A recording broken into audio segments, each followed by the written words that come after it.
at home, in the community, and at school. Now, one of the other problems with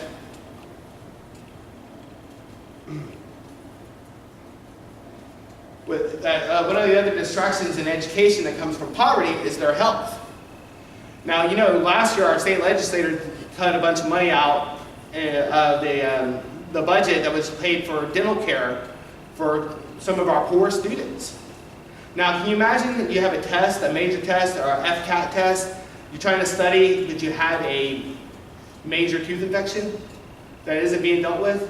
You're not getting through that test. I mean, it's hard enough to do it in a normal day on a normal person. Hunger and poverty also take a toll on students' health. 25% of Escambia County students have no health insurance. Children in poverty develop learned helplessness or adaptive response that leads to loss of interest in school. You know, I was telling somebody the other day, when I was growing up and going to Warrenton Elementary School and Warrenton Junior High and then Escambia High School, the only people I knew who had college degrees were teachers. But teachers were poor. So when you grow up in poverty and you're thinking, well, maybe education's a way out, but then the only people you ever see that have an education are also poor. That's one of the things with poverty, and like this is a problem that we have too. Is like my daughter goes to Gulf Breeze and my stepdaughter goes to Warrenton. Now the disparity between their education is great, and most of it comes from the fact that the neighborhoods in Gulf Breeze are prosperous, and the neighborhoods that go to Warrenton are in poverty. So when they have programs at Gulf Breeze Elementary School, the neighborhoods can actually pitch in and help them. Now, my daughter went to 6 field trips in 6 years of elementary school in Santa Rosa County. My stepdaughter went to none in Escambia County. Now, my stepdaughter went to a field trip to the Gulf area. Comes back, she wants to be a marine biologist. So she knows that she needs to study math, she needs to study science. My stepdaughter doesn't get that introduction. Now, see, what I was talking about earlier was the fact that the only person I ever met who had a college education was a poor teacher. But because of the resources of a wealthier neighborhood, these kids get, so I believe that we need to actually focus on trying to get over that. Another distraction that kids have in education is crime. We already discussed how crimes committed by poor students affect them, but crime in general affects kids in poverty more than that of any other student. People in poverty are 3 times more likely to be a victim or a witness of a crime than the general population. This leads to PTSD-like symptoms and more disassociation. Now, that was one of the things I was talking about earlier with stress. Actually, the stress and the health care, because the stress can lead students to having basically PTSD, post-traumatic stress disorder. Now, what can we do in order to fix education? What can we do in order to fix poverty in Escambia County? Because each one of these items, poverty, education, and jobs, are all interrelated. If we don't increase jobs, we can't get rid of poverty. If we don't increase education, how are we going to attract jobs? Now, this is what I propose that we do. First, we have to fully fund education. Teachers in Florida shouldn't be one of the lowest paid in the nation. We actually spend less per student in the state of Florida than 40 other states. The state actually spends $78 per student. And here in Escambia County, where the county spends $2,000 less than the average for the state of Florida. We must supplement schools in historically poverty-stricken areas. Again, what I was just talking about with the difference between Gulf Breeze and Warrenton. Kids that only live 20 miles apart shouldn't have such a disparity in education in the same state. If the communities do not have the money to support the schools, then we have to come up with other ways to support the schools. We need to get parents educated to educate their children. We can't just educate the children and let the parents go. We actually need to bring in parents who have been through our education system and help them so that they can help with their own children's education. I want to guarantee associate's degrees and job certification training for high school graduates to come from families of poverty. Last year, they tried to cut $1 billion from the state budget and give back $1 billion in tax cuts. In order to provide a guaranteed associate's degree and job certification training for kids in poverty, we could spend 1/5 of that $1 billion that they tried to give back to corporations. We must subsidize and work to create affordable daycare for families. One of the biggest expenses for families in poverty is daycare. It can take up to 1/3 of their monthly incomes. And for single mothers, it is one of the biggest drains on their incomes. We must raise the minimum wage in Florida. I think that what we're talking about is actually studying with the living wages, what we studied in, what we were talking about with the Studer Institute earlier. And in Florida, and even in this area, the minimum living wage would be about $13 an hour. I think that we need to raise the minimum wage to at least $13 an hour and keep it tied to inflation.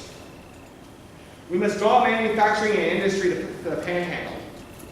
The tourist economy that we have isn't going to give us the jobs that we need. All that does is create more housekeeping jobs, food service jobs, and all those jobs that were low on the list. What we need is manufacturing. What we need is industry that provides good paying jobs so we get ourselves back up. You know, in the 1970s, Escambia County was in the top 10 of counties in Florida in prosperity. But ever since we developed this tourist economy, we've actually been going downhill over the last 40 years. We need to end the school-to-prison pipeline, including for-profit prisons. Because a lot of what happens in the schools to our children is done for profit. We need to shadow criminal records after 10 years for employment. What happens is somebody commits a crime, does their time, and then they can't find a job. And if they do find a job, they're finding jobs at low wages. So we're actually creating more poverty. I believe that if somebody served their time, done their time, that they should be able to at least hide their records from employers for jobs. We need to restore rights for felons. We need to bring them back into society. For a lot of the people in poverty here in Escambia County, it's because of arrest records. You know, we have this never-ending cycle of poverty leads to crime, and crime leads to more poverty. We need to end right to work. A union friend. Workers need to be able to organize. I think that every worker should have the same benefits that we have in the union. We need to make sure that women get paid equally for their work as men do. And one of the ways we can do that is end the right to work and unionize, because union women make the same amount as union men. We need to expand Medicaid to cover more women and children in Florida.